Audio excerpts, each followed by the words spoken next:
Vinicius junior সর্বশেষ Ballon d'Or হারের পর বলেছিলেন তিনি আরও 10 গুণ বেশি শক্তিশালী হয়ে ফিরতে চান, কিন্তু 10 গুণ শক্তিশালী হয়ে ফিরে আসতে গিয়ে তিনি এখন ম্যাচের পর ম্যাচ গোলহীন। গোলকিপারদের মতো করে ক্লিন শিট রেখে যাচ্ছেন। প্রশ্ন জাগে, ভিনি আসলেই ফরওয়ার্ড তো নাকি গোলকিপার?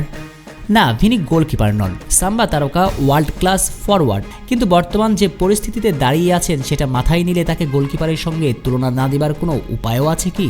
কেননা রিয়াল মাদ্রিদের চেলসিতে শেষ 10 ম্যাচ খেলে গোল করেছে কয়টি জানেন? মাত্র 1টি। এখন আপনিই বলুন তো, এটা কি কোনো ফরওয়ার্ডের স্ট্যাট হতে পারে? ম্যাচের পর ম্যাচ এইভাবে ক্লিন শিট রেখে যাওয়া একমাত্র তো গোলকিপারদেরই কাজ। এই বুঝি ভিনিসিয়াসের 10 গুণ শক্তিশালী হয়ে ফিরে আসা? চলুন মাদ্রিদের আইকনিক নাম্বার 7-এর ম্যাচের পর ম্যাচ এইভাবে ক্লিন শিট রেখে চলার আরও বিস্তারিত জানা যাক। জুলিয়ান আলভারেজ যখন সান্তিয়াগো বার্নাবিউর বুকে চেপে লিওনেল মেসিকে ফিরিয়ে এনে করলেন মহাকাব্যিক গোলখানা, পায়ের ঝলকানিতে জন্ম দিলেন অমর কবিতাখানি, তুলে নিলেন মৌসুমের 22 নম্বর এবং রিয়াল মাদ্রিদের বিপক্ষে টানা দ্বিতীয় গোল, তখন মুদ্রার ওপারে বিবর্ণ দিশেহারা এক পথিক ভিনিসিয়াস জুনিয়র। বারবার অ্যাটাকিং থার্ডে গিয়ে বল লুজ ড্রিবল করতে গিয়ে নিজেকে খুঁজে ফেরা, মাদ্রিদ ডার্বির বড় ম্যাচের চাপে যখন জ্বলে উঠে আলভারেজ বুঝিয়ে দিলেন তিনি বড় তারকা, বড় ম্যাচেই জ্বলে ওঠেন, তখন চাপের মুহূর্তে নতো যান ভিনি।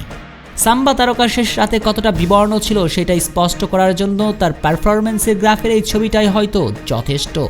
শুধু এই ম্যাচই নয়, নিজের খেলা শেষ 10 ম্যাচের পারফরম্যান্সের প্রতিচ্ছবি এই ছবিটাই, কারণ রিয়ালের জার্সিতে শেষ 10 ম্যাচ খেলে ভিনিসিয়াসের গোল সংখ্যা মোটেই 1টি। শুধু কি তাই, নিজে তো গোল পাচ্ছেনই না, উল্টো মাঠের মাঝে সব অদ্ভুত কর্মকাণ্ড করে দলকে বারবার বিপাকে ফেলছেন এই উইঙ্গার। স্প্যানিশ লা লিগার শেষ ম্যাচেও অহেতুকভাবে কাট খেয়েছেন, প্রতিপক্ষ ফুটবলারদের সঙ্গে বিতর্কে জড়াচ্ছেন। চলতি মৌসুমের শেষ জানুয়ারিতেও একটা লাল কার্ড খেয়েছিলেন ভিনি, এমনকি চলতি মৌসুমে 13খানা কার্ড ইতিমধ্যেই দেখে ফেলেছেন। এভাবে গোলহীন থাকার সঙ্গে দলকে বিপদে ফেলছেন সাম্বা তারকা। অথচ ব্রাজিল সমর্থকদের স্বপ্ন ছিল ভিনিসিয়াস নাকি একদিন মেসির রেকর্ড ভাঙবেন। শেষ মৌসুমে দুর্দান্ত পারফর্ম করে সেটারও ইঙ্গিত দিয়েছিলেন, কিন্তু মেসি তো আর 1-2 মৌসুম পারফর্ম করে আজকের মেসি হয়ে ওঠেননি। মেসি বছরের পর বছর ধরে পারফরম্যান্সের ধারা চলমান রেখেছেন, কিন্তু শেষ মৌসুমটা স্বপ্নের মতো পার করলেও পরের মৌসুমটাতে দুঃস্বপ্ন দেখছেন বর্তমানের মাদ্রিদ প্রাণভোমরা। তবে কি এখানে শেষের দিন গুনতে শুরু করলো ভিনিসিয়াস?